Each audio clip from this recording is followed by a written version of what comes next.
So when I first moved to Atlanta, I used to work overnight at Bank of America doing check processing. And I went out with some of the co-workers one night,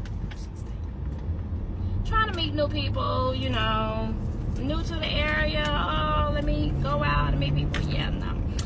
So me and a few girls had went out, and one of the girls kept getting phone calls from her daughter, and she was like, oh, she getting on my nerves. I was like, well, we gotta leave. I ain't messed up about it. I'm a homebody anyway, so I'd rather be at home. And she was like, no, she'll be all right, she'll be all right. And I was like, something in me was like, Queen, just go ahead and leave so she will find out what's going on.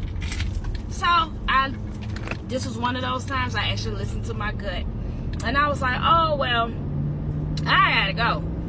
My son just texted me, y'all, the kids weren't even in town. They were actually with the guy who signed their birth certificate. So I was like, I gotta go.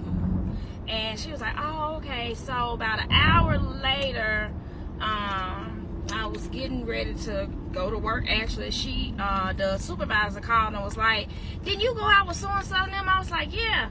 And she said, girl, why she just text me saying she ain't coming tonight because her daughter broke her arm. And I was like, what? She said, girl, she just texted saying she ain't coming tonight because her daughter broke her arm.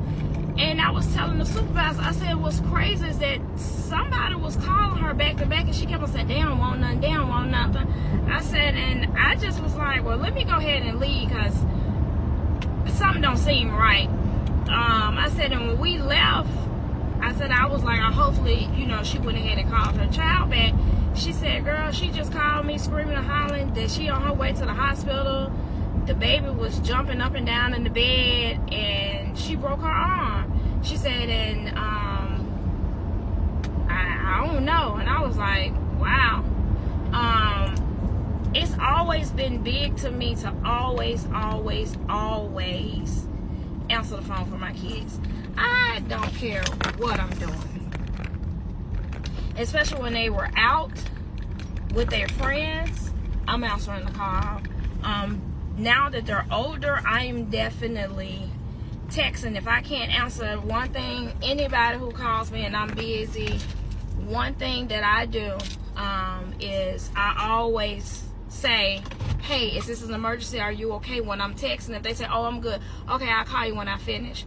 Also, if you order some body butter, I'm dropping it off right now.